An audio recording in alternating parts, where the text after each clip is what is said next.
Halo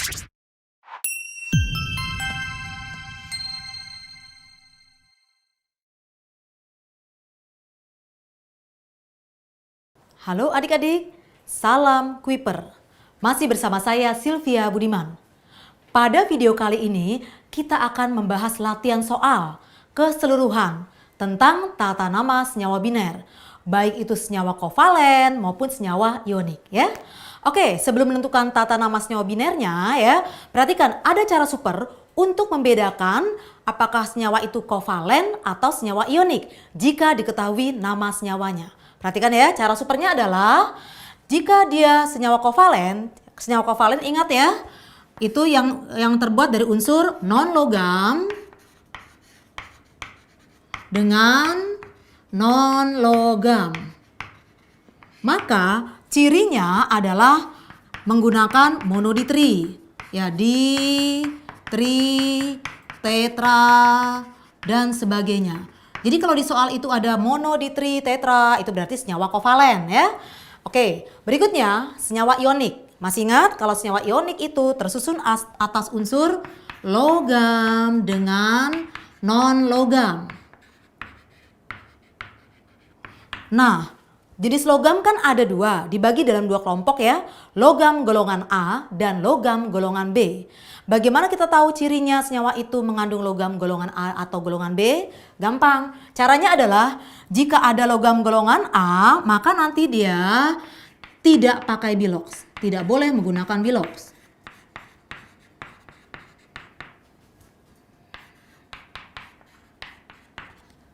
Sedangkan pada logam golongan B harus pakai bilox. Itu kan masih ingat ya kenapa harus pakai bilox? Karena pada logam golongan B itu biloxnya lebih dari satu buah. Jadi kita betul-betul harus memberitahu ini besi yang berapa nih? Plus 2 atau plus 3? Timangnya yang plus 2 atau plus 4 ya? Supaya tidak bingung, oke? Langsung kita ke soal yang pertama ya. Menentukan rumus senyawa. Pertama, berilium klorida. Kamu lihat ini tidak pakai monoditri.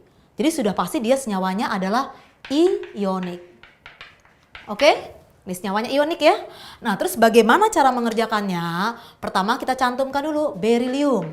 Masih ingat adik-adik? Berilium itu terletak pada golongan 2A. Maka biloxnya plus 2. Kemudian klorida. Klorida golongan 7A. Klor. Golongan 7A supaya menjadi gas mulia dia harus menarik 1 elektron. Maka klor ini muatannya Cl- ya. Terus bagaimana rumus dari berilium klorida? Dia akan menjadi seperti ini ya. Nah langsung aja sama dengan ya. Kamu lihat muatannya kan tidak sama. Ini plus 2, kemudian Cl-nya -1. Caranya kita harus menyamakan muatan ya. Caranya adalah kamu cari KPK antara angka 2 dengan angka 1. Tidak usah perhatikan tandanya. Jadi kita nggak usah lihat plus minusnya ya. KPK dari 2 dengan 1 adalah 2. Maka berilium yang dia muatannya sudah plus 2, supaya menjadi 2, cukup kita kalikan 1. Jadi seperti ini, Be. Kemudian Cl ya.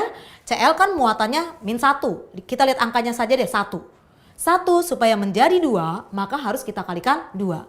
Maka ini BeCl2. Ya. Cl-nya ada 2 buah. Nantinya pada video berikutnya di bocoran, nah ini nanti kita buat begini. Be tambah 2Cl ya. Kemudian BeCl2. Ini boleh pakai panah adik-adik ya. Oke, lanjut berikutnya. Kalsium oksida. Kalsium itu golongan 2A. Jadi plus 2. Ditambah oksigen. Oksigen itu golongan 6A. Bilox oksigen ingat dong, -2. Mengapa -2? Karena oksigen yang golongan 6A harus menarik 2 elektron. Maka itu ya asalnya kenapa biloxnya -2. Kamu lihat muatannya sudah sama. Ca tambah Ca-nya plus 2, oksigennya -2 ya. Angkanya sudah sama. Maka kita tinggal langsung gabungkan saja. CaO. Ya. Lanjut berikutnya. Barium nitrida. Barium Ba dia di golongan 2A. Maka muatannya plus 2. Mau digabung dengan nitrida. Nitrida dari kata nitrogen. Nitrogen itu golongan 5A. Supaya menjadi gas mulia dia harus menarik 3 elektron ya. Makanya muatannya -3. Oke? Sekarang kamu lihat KPK dari 2 dengan 3 berapa? 6 ya. Maka caranya 2 supaya menjadi 6 kalikan 3. Nah boleh kita tulis gini deh, latihan ya. 3. Kemudian N yang min 3 supaya jadi 6 kalikan 2. Sehingga nantinya kita tulis bariumnya ada berapa buah? Ada 3 buah. Kita tulis di sini BA-nya 3. Jangan di depan, tulisnya BA3 ya. Kemudian N-nya 2. Barium nitrida. Lanjut ya. Berikutnya lagi, magnesium fluorida. Magnesium golongan 2A. Maka biloxnya plus 2. Ditambah fluor. Masih ingat? Fluor golongan 7A. Nama lainnya halogen. Fluor yang golongan 7A supaya menjadi gas mulia harus menarik 1 elektron. Maka muatannya min 1. Ingat kalau menarik min ya. Nah, karena dia masih kekurangan. Nah, F min 1. Maka nanti rumusnya jadi apa?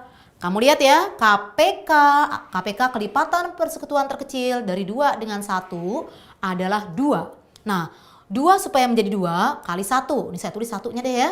Kemudian 1 supaya menjadi 2 kita kalikan 2. Sekali lagi kita tidak usah lihat muatannya dulu ya, tapi angkanya. Nah, jadi Mg-nya ada berapa buah? Mg-nya 1 buah. Kemudian F-nya berapa buah? Ada 2 buah. Kamu tulis MgF2. Magnesium fluorida rumusnya adalah MgF2. Bagaimana? Mudah ya? Ayo semangat, lanjut lagi. Berikutnya, tembaga 1 sulfida. Ayo ingat, ini pakai bilox, berarti tembaga itu golongan B. Nah, tembaga apa? Lambangnya? Tembaga lambangnya adalah Cu. Kalau golongan B enaknya biloxnya sudah diberitahu. Oh Cu-nya Cu plus 1.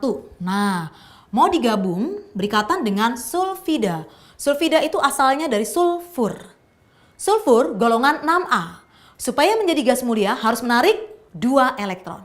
Berarti sulfur ini muatannya min 2. Maka nanti rumusnya jadi seperti apa? Lihat ya, ini S plus 1. Cu maksudnya Cu plus 1, S-nya min 2. KPK dari 1 dengan 2 adalah 2 ya. Maka ini yang plus 1 supaya jadi 2 kita kalikan 2. Nah Cu-nya ada 2 nanti ya. Kemudian si S yang sudah 2 supaya 2 ya kalikan 1.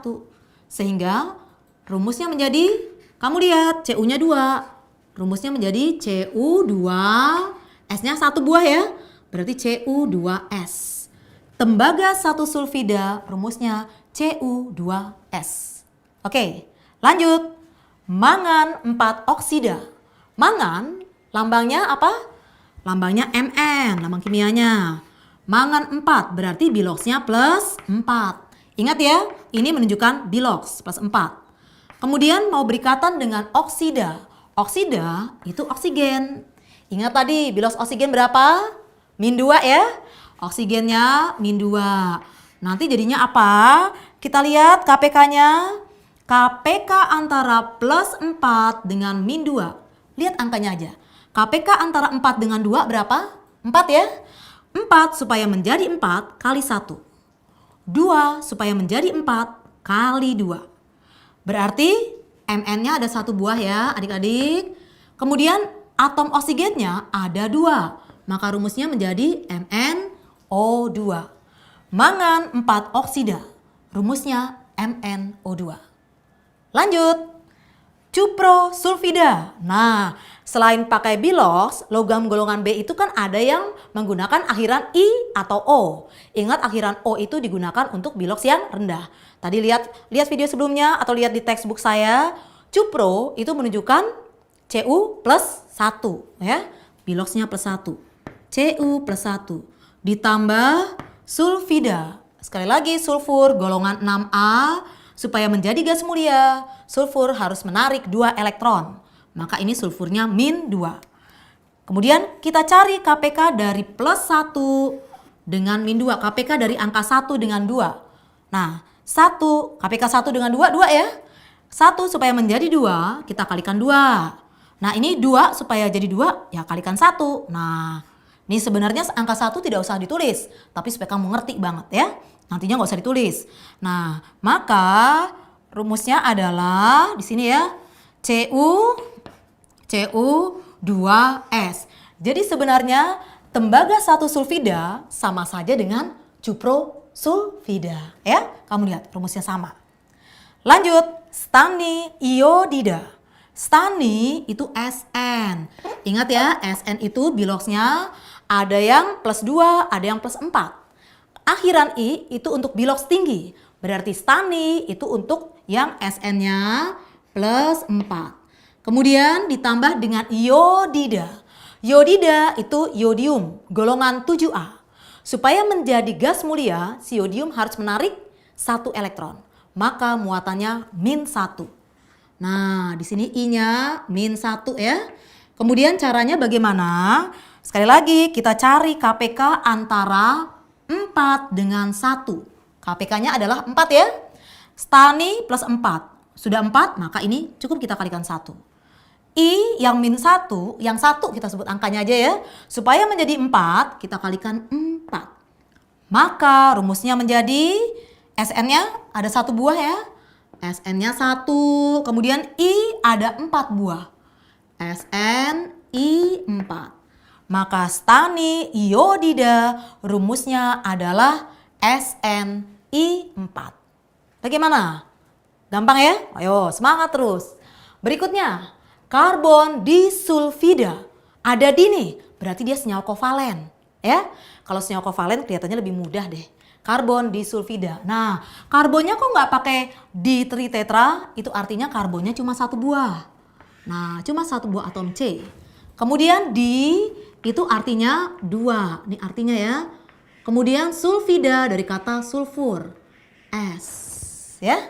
Nah, jadi S-nya ada 2 buah. Ingat ya, yang 2 ini bukan miliknya karbon, tapi miliknya S.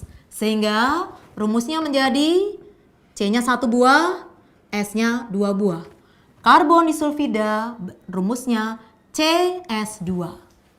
Oke, lanjut ya. Boron triklorida. Boronnya ada berapa di sini? Cuma 1, karena tidak pakai monoditri, tidak pakai ditri ya. Kemudian di sini ada tri artinya 3. Klorida artinya Cl, dari klor ya. Jangan lupa yang 3 ini punyanya si Cl, bukan punyanya boron ya. Maka rumusnya menjadi boronnya 1 buah, B. Kemudian triklorida, Cl-nya ada 3 buah, jadi Cl3. Maka rumusnya menjadi BCl3 ya. BCl3 bukan artis, kalau BCl baru ya. Nah, lanjut berikutnya. Karbon tetrafluorida. Nah, karbon ini C ya. Kemudian tetra itu 4. Fluorida F. Nah, 4-nya milik siapa tadi? 4-nya milik C atau milik F? 4-nya milik F. Karena kalau C-nya ada 5, ini penta di depan ya. Kalau miliknya si karbon di depan, monoditrinya ya. Maka karbon tetrafluorida rumusnya adalah CF4. Fluor buat apa adik-adik? Yang buat mineral untuk gosok gigi, odol ya. Oke, bagaimana? Kita ulang ya. Karbon disulfida CS2, boron triklorida BCl3, karbon tetrafluorida CF4. Oke, bagaimana adik-adik? Latihan soal tentang tata nama senyawa ya. Soal-soal yang lebih bervariasi ada di textbook saya. Jadi silakan dibuka-buka ya. Jangan lupa kalau masih bingung terus putar-putar terus videonya. Jangan sampai bosan. Dan yang terpenting setelah memutar videonya langsung kerjakan kuisnya biar nggak cepet lupa ya. Oke, kita ketemu lagi pada sesi berikutnya. Salam Viper.